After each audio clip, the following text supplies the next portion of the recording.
आज की हमारी कहानी है घमंड। निखिल गांव के प्रधान चौधरी हुकुम सिंह जी का छोटा बेटा है। बड़ा बेटा आर्मी में है। घर में हुकुम सिंह जी की धर्म पत्नी, बड़ी बहू, एक 5 साल का पोता और निखिल है। लक्ष्मी जी की विशेष कृपा है।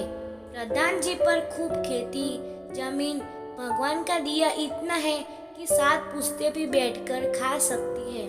लेकिन निखिल के दिमाग पर सरकारी नौकरी का भूत सवार रहता था। वो भी क्यों ना, बड़ा भाई देश की सेवा कर रहा था। वो दिन रात सरकारी नौकरियों के लिए तैयारी कर रहा था, पर अभी सफलता हाथ नहीं लगी थी। निखिल की उम्र सिर्फ 25 वर्ष ही थी, पर घर की रीत थी कि शादी के लिए 25 वर्ष की आयु उपयुक्त होती है। इसीलिए एक बहुत ही अच्छे परिवार की बहुत ही सुंदर सुशील लड़की मधु के साथ निखिल की शादी की गई। भगवान की कृपा ऐसी थी कि वो भी पढ़ाई को लेकर बहुत ही जागरूक थी। एमए करी हुई थी और उसका मन पीसीएस अधिकारी बनने का था, पर घर वालों ने इतना ही पढ़ा दिया था, यही बहुत था। बाकी अब उसको पता था कि इनके बड़े घर की बहू बनने के बाद अब घर गृहस्थी ही उसका नसीब बनेगी। पर यहाँ तो उसका जीवन साथी बहुत ही खुली विचारधारा का व्यक्ति था और ससुराल वाले बहुत ही समझदार। एक ऐसा ससुराल जो उसने सपने में कल्पना की थी, पर यहाँ उससे भी कहीं बढ़कर मिला था। निखिल ने पहली ही रात में उसको आगे पढ़ने की आजादी दे दी थी। दोनों का एक ही लक्ष्य था, इसीलिए दोनों ने ये निश्चय कर लिया कि गांव में रहकर इसको पूरा नहीं किया जा सकता। इसीलिए वो शहर जाएंगे और दोनों मिलकर वहाँ अच्छी कोचिंग करके सरकारी नौकरी की तैयारी करेंगे। घर वालों का भी पूरा सहयोग मिलने के बाद दोनों ही प्रयागराज आ गए और वहाँ की एक सबसे बड़ी कोचिंग में दाखला लिया। हुकुम सिंह जी ने यह कहकर भेजा था कि वहाँ दोनों लोगों सिर्फ मन लगाकर तैयारी करना, बाकी खर्चा सब यहाँ से आता रहेगा। दोनों ही साथी पीसीएस की तैयारी में जुट गए। पूरी तैयारी के बाद निखिल ने और भी कहीं एग्जाम दिए, मगर मधु का लक्ष्य सिर्फ और सिर्फ पीसीएस बनना था। वो कहते हैं ना, जहाँ जा वहाँ रा। पीसीएस के प्री का रिजल्ट आया। मधु पास हुई थी, जबकि निखिल कुछ नंबर की वजह से रह गया था। पर उस बीच में एक और बहुत अच्छी बात हुई थी। निखिल के द्वारा दी गई लेखपाल की परीक्षा में वो पास हुआ था और उसकी नियुक्ति वही प्रयागराज में हुई। उधर मधु जी जान से मेंस की तैयारियों में जुट गई, पर इस बार वो फेल हो गई थी। रो रो कर उसके बुरे हाल थे। ऐसे में निखिल ने उसको बहुत दिलासा दिया और उसको पूरी शक्ति के साथ दोबारा परीक्षा देने को कहा।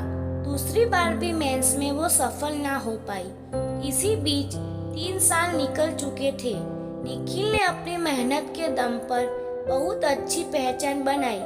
अब मधु की हिम्मत जवाब देने लगी, पर निखिल ही था जो उसकी हिम्मत बना हुआ था। उसके कहने पर फिर उसने परीक्षा की तैयारी की। निखिल इस बीच उसका बहुत ख्याल रखता। खुद थका हुआ होने पर भी उसके साथ जागता, बीच बीच में चाय कॉफी पिलाता। कभी कभी निकलने से पहले नाश्ता भी वही बनाता। परीक्षा नजदीक जा रही थी। मधु पहले से अधिक तैयारियों में जुटी थी। निखिल अब की बार गांव से भाभी को ले आया था, जब पिंकू की पढ़ाई भी थी। इसी बीच वो घर को भी संभाल ले रही थी। निखिल कोई भी रिस्क नहीं लेना चाह रहा था। उसको पता था कि इस बार अगर मधु फेल होती तो वो टूट जाती और सबकी मेहनत रंग लाई। इस बार मधु पास हो चुकी थी और इंटरव्यू के पश्चात उसका सिलेक्शन पीसीएस अधिकारी के रूप में हुआ। हुकुम सिंह जी ने पूरे गांव में मिठाई बंटवाई। निखिल तो खुशी से फूला न समा रहा था। मधु की नियुक्ति भी प्रयागराज में हुई। जब दोनों अपनी अपनी नौकरियों के अनुसार अपने जीवन को ढाल चुके थे, धीरे धीरे मधु में अपनी नौकरी को लेकर घमंड आने लगा। वो पीसीएस अधिकारी, उसको अपने लेखपाल पति का परिचय कराने भी शर्म लगती थी। वो निखिल की बेइज्जती करती थी। निखिल शांतिपूर्वक सब बर्दाश्त करता रहता था। हद तो तब हो गई जब उसने माँ बाबूजी की बेइज्जती कर दी। इस बात पर नाराज होकर निखिल का हाथ उठ गया था। उस पर माँ बाबूजी कितने अरमान लेकर आए थे, चुपचाप गांव चले गए। इतने पर भी उसका मन नहीं भरा। उसने भाभी को जाहिल गवार और ना जाने क्या कह दिया। भाभी ने भी मधु से बात करनी छोड़ दी थी, पर घमंड तो रावण का भी नहीं रहा। वो तो बस मधु थी। एक दिन सुबह दरवाजे पर दस्तक हुई। संडे का दिन था, सब घर पर ही थे। देखा तो बाहर पुलिस खड़ी थी। हम मधु जी को अरेस्ट करने आए हैं, उन पर घूस खाने का इल्जाम है। मधु को जैसे करंट लगा हो, वो चिल्लाने लगी, मैंने कुछ नहीं किया है निखिल, मैंने कुछ नहीं किया है। पर पुलिस उसे पकड़कर थाने ले गई। सारे सबूत उसके खिलाफ थे। निखिल दिन रात दौड़ रहा था। हुकुम सीजी की पहुंच बड़े बड़े नेताओं में भी थी। उन्होंने पैसा वकीलों के पास पानी की तरह बहा दिया था। आखिरकार निखिल और उसके घर वालों की मेहनत सफल हुई।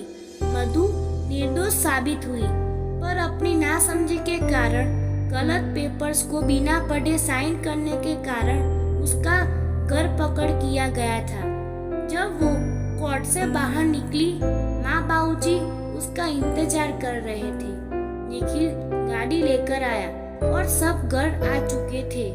आज मधु के घमंड ने उसका सर शर्म से झुका दिया था। वो चाहकर भी किसी से नजरें नहीं मिला पा रही थी। उसने निखिल से पूछा कि अब वो उससे प्यार नहीं करता। पीछे भाभी चाय लेकर खड़ी थी। बोली, हट पगली, अगर प्यार ना करता तो सारे दिन भाग भाग कर तुम्हारे केस के लिए पागल ना बना होता। रात भर रोता रहा। मधु भाभी के पैरों में गिर गई। मुझे माफ कर दीजिए भाभी, मैंने आपका बहुत अपमान किया है। किसी भी तरह मुझे माफ कर दीजिए। उन्होंने उसे गले लगाया। छोटी बहन है तू मेरी, तेरी किसी बात का बुरा नहीं लगता मुझे। माँ बाबूजी सोए हुए थे। वो चुपचाप उनके कमरे में गई और उनके पैरों में बैठकर रोने लगी। वो उन लोगों से आंखें भी नहीं मिला पा रही थी। आंसुओं से भीगे स्वरों में सिर्फ एक ही बात थी, मुझे माफ कर दीजिए। इतने में बाबूजी की आवाज आई कि सुबह का बुला अगर शाम को घर लौट आए। इतने में माँ जी बोली, तो उसे बुला नहीं कहते। इतना सुनते ही वो माँ जी के गले लग गई। निखिल और भाभी बाहर से ये नजारा देख रहे थे। मधु के घमंड की दीवार टूट के बिखर चुकी थी और सबको उनकी खोई हुई मधु वापस मिल चुकी थी। दोस्तों, इस कहानी से हमें यह सीख मिलती है कि जीवन में आगे बढ़ने के लिए हमें कभी भी घमंड नहीं करना चाहिए और जिन लोगों ने हमें सहयोग किया है उनका हमेशा मान सम्मान करना चाहिए। दोस्तों, अगर आपको ये कहानी अच्छी लगी हो तो प्लीज़ मेरी वीडियो को लाइक और कमेंट कर देना। मेरे चैनल को सब्सक्राइब कर देना। Thank you.